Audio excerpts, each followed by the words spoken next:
दिव्यांगजन डिसेबल का नाम आते ही हमारे जहन में एक बात आती है कि बेचारा।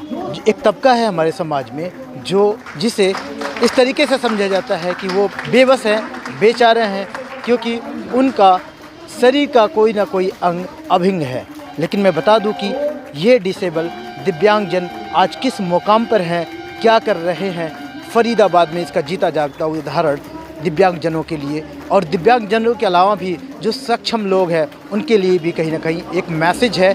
यहाँ आज फरीदाबाद के जाट भवन से जाने वाला है, क्योंकि यहाँ पर आज अलाइट फाउंडेशन की तरफ से एक कार्यक्रम दिव्यांगजनों के लिए स्पेशली जो कार्य करती है संस्था की तरफ से आयोजित किया जा रहा है जाट भवन में। आपको मैं बता दूं कि यहाँ पर तमाम दिव्यांगजन आज ऐसे मौके पे मौजूद हैं और सभी को कहीं ना कहीं आज ऐसे मौके पर उनको अवेयर भी किया जा रहा है कि दिव्यांगजनों का आखिर में क्या अहमियत है, उनको क्या जो सरकारी सुविधाएं हैं मिलना चाहिए, जो उनकी राइट है वो कैसे मिलेगा या फिर उसके लिए जो उनको जद्दोजहद करनी होती है तो कैसे इस पे ओवरकम यानी कि उसको आसानी से सॉर्ट आउट किया जा सकता है। अलाइट फाउंडेशन ने लगातार समाज संस्था में काम करते हुए, समाज हित में काम करते हुए एक नई उड़ान, एक ऐसे अपना एक नया बूस्टअप किया है, एक और संस्था को एक मौका दिया है,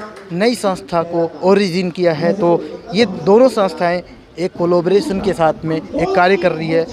आज ऐसे मौके पर मुकेश गंभीर बतौर मुख्य अतिथि, media coordinator chief minister Manohar Lal Khattar जो आज यहाँ पर बतौर अतिथि शरीक। मुकेश जी, आज दिव्यांगजनों का एक प्रोग्राम हुआ है, इसमें बतौर मुख्य अतिथि आप यहाँ पे शरीक हुए हैं, तो ऐसे में इन तमाम दिव्यांगजनों को क्या मैसेज दिया है?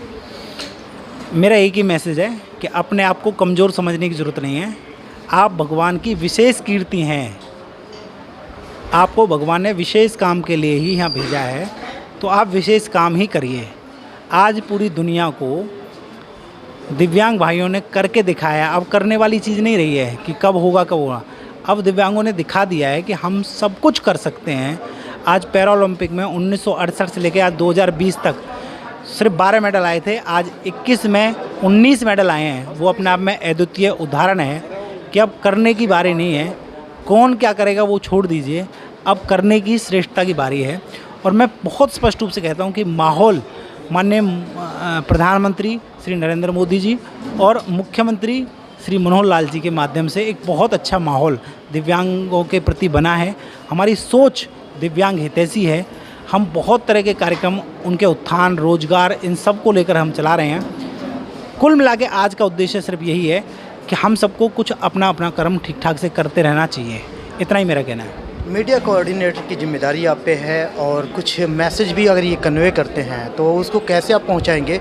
सबसे मेन बात है कि कई बार इन लोगों से एक मांग रही है कि जो जैसे भी कोई भी ऑफिस या फिर कोई दफ्तर बनते हैं वहाँ पे रैंप या फिर एस्केलेटर या फिर इनके लिए जो इलेक्ट्रिक व्हीकल की जो आज के टाइम में डिमांड है, तो इसके बारे में आपका क्या कहना है? क्या इनकी समस्या का समाधान करा पाएंगे? जो आप इलेक्ट्रिक व्हीकल की बात कर रहे हैं, हमारे यहाँ के जो सांसद हैं वो उसी डिपार्टमेंट के मंत्री रहे। और एक श्रेष्ठता की बात बताता हूँ, जब पूरे भारत में पहला कार्यक्रम उनके मंत्री बनने हुआ वो फरीदाबाद में हुआ और लगभग सैकड़ों की मात्रा में इलेक्ट्रिकल साइकिल बांटी गई। हमारी सरकार और केंद्र सरकार मिलकर बहुत बड़ी मात्रा में ऐतिहासिक वृद्धि उन्होंने की है।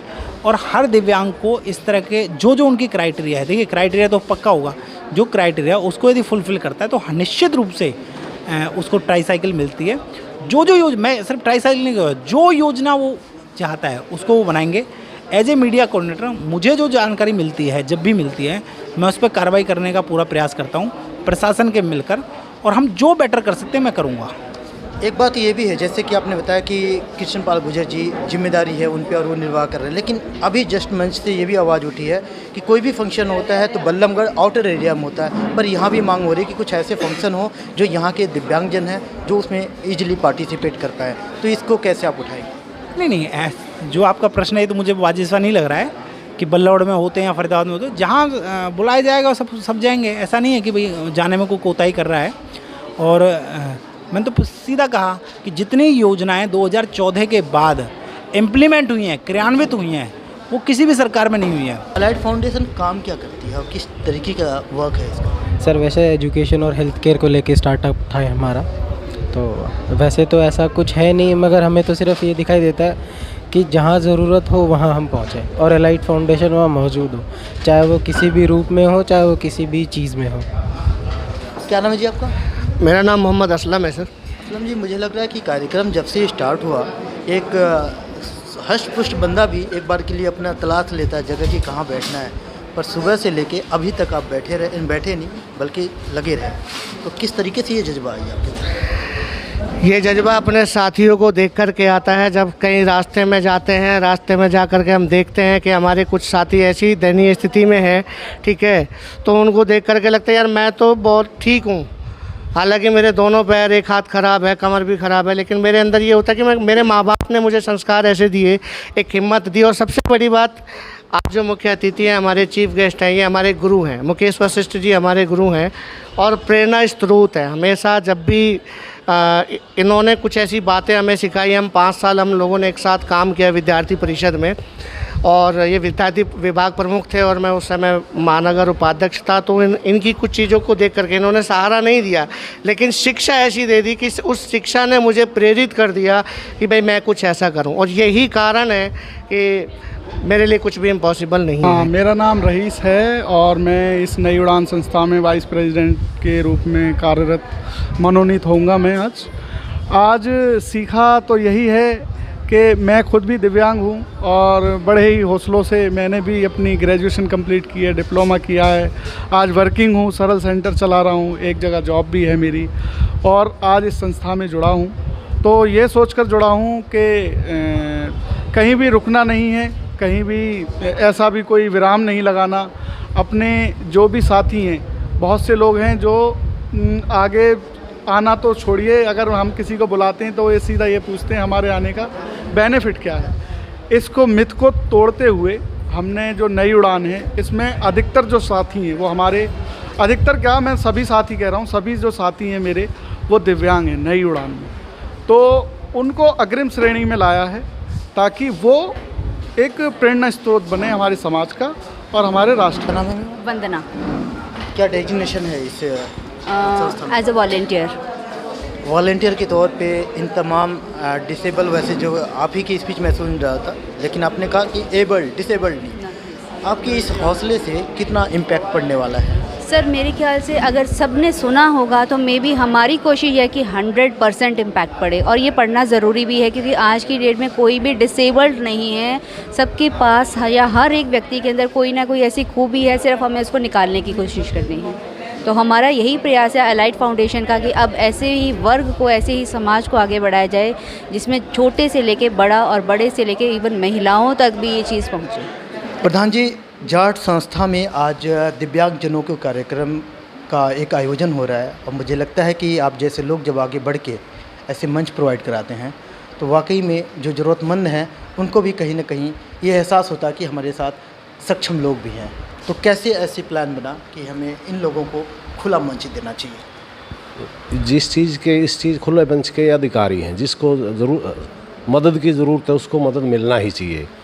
परमात्मा ने इनको कुछ डिसेबिलिटीज़ दी, जैसे भी सरकमस्टांसेस हुए, लेकिन एक शारीरिक कमी आई तो दिमाग से परमात्मा एक चीज़ लेता है तो एक इनको देता भी है। जितने भी विकलांग हैं उनमें कोई न कोई गुण अवश्य, एक एक्स्ट्रा एक्टिविटीज़ उनके अंदर परमात्मा डेवलप कर देता है और वो अपने मेहनत से कर भी लेते हैं।